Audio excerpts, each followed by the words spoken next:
Vamos fazer a correção da semana 6, uma semana que completa aí todo o nosso percurso de compreensão de vários pontos, termos, conceitos filosóficos. Nessa semana 6 a gente perpassou um pouco mais, principalmente a filosofia de Kant, sobre a teoria do conhecimento, como que se dá o conhecimento em Kant.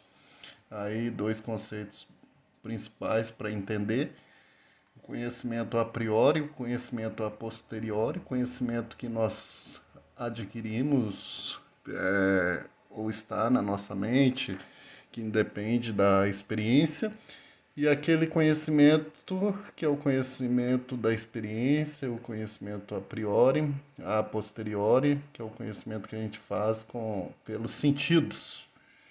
Nós temos três questões, duas fechadas objetivas e uma dissertativa.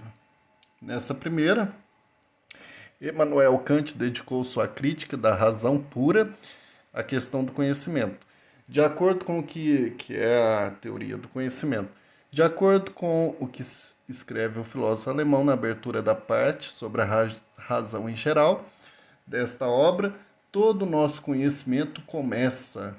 Então, para Kant, a gente tem aqui que a letra C é a resposta correta, nos sentidos, pelos 5 sentidos que nós temos, fazendo a experiência, vai daí ao entendimento e termina na razão.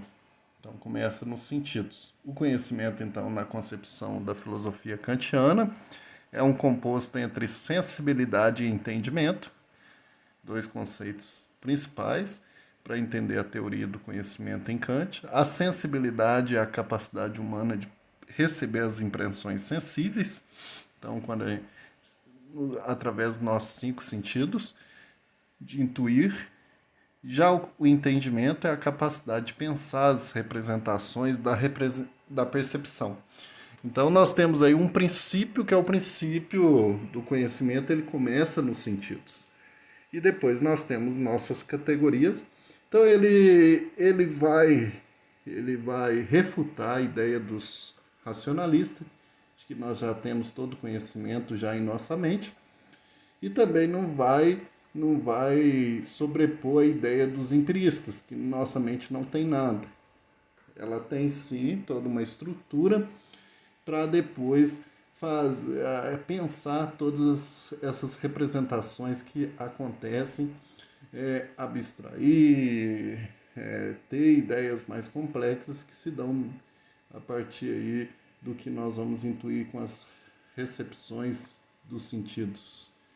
A número 2, sobre a questão do conhecimento na filosofia de Kant, é a mesma ideia, o mesmo assunto da primeira, só que agora o que é correto afirmar?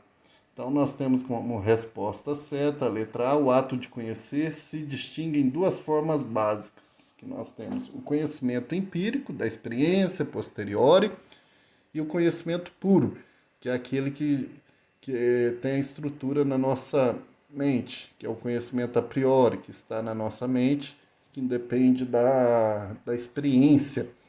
Então, para Kant, o centro do processo do conhecimento é o sujeito, não o objeto mais. Então, é importante perceber isso, que ele faz essa chamada revolução copernicana, ou revolução aí do kantiana, né, que se dá toda essa reviravolta. Agora é o sujeito que é o centro do conhecimento. Isto é, a construção do conhecimento não é então totalmente livre e aleatória, porque trata-se de um processo também muito pessoal, da estrutura de cada um. E se for olhar todas as outras alternativas, elas destoam disso que se dá, porque ele vai apontar aqui outros elementos que não esses dois, que é o conhecimento a priori e o conhecimento posteriori, que nós temos até como título dessa semana.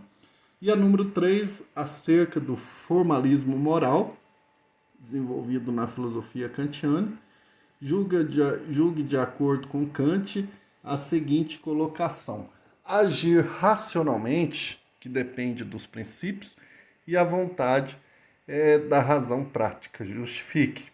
Então, Kant, nós temos aí a obra dele, Crítica da Razão Prática, que trata especificamente sobre a ética, e Kant vai tratar a ética como um princípio universal do agir moral que se dá pela razão.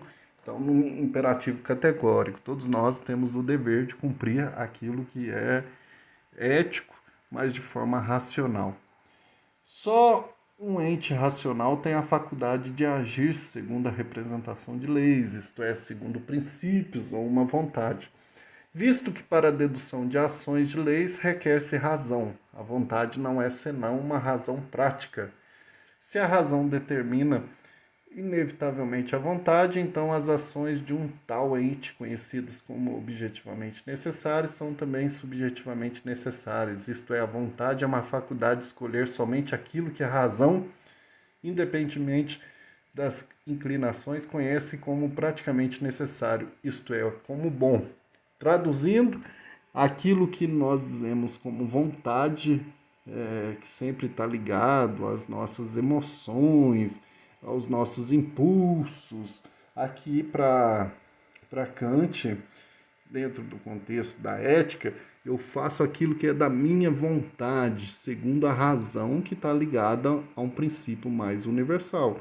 Então, o bem não é uma opinião minha, mas é algo que racionalmente eu entendo o que é o bem, porque todos nós humanos temos uma estrutura que podemos entender igual em todos os lugares. Existe um valor que ele é universal e não conforme a vontade de cada um ou que aquilo.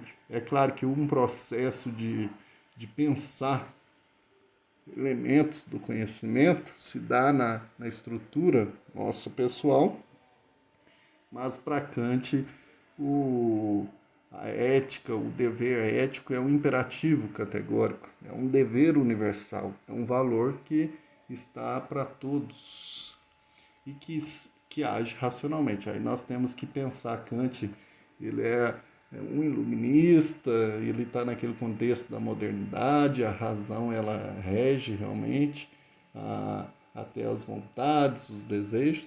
Isso depois vai ser repensado na contemporaneidade, mas nós dentro do contexto aqui a gente entende o que é a filosofia de Kant. Então é importante quem está aí preparando para o Enem não deixar de aprofundar o tema da filosofia de Kant, porque é importantíssimo, sempre cai em várias questões de teoria do conhecimento, sobre estética, sobre ética, sempre aparece. Nós terminamos com isso, nosso PET 3, foi muito proveitoso, muito rico de temas, importantíssimo aí nos nossos estudos filosóficos para criar uma boa base, que hoje atualmente a gente precisa de pessoas que realmente tenham um pensamento mais crítico, mais apurado, com mais base científica. Um abraço a todos, bons estudos e até a nossa próxima aula.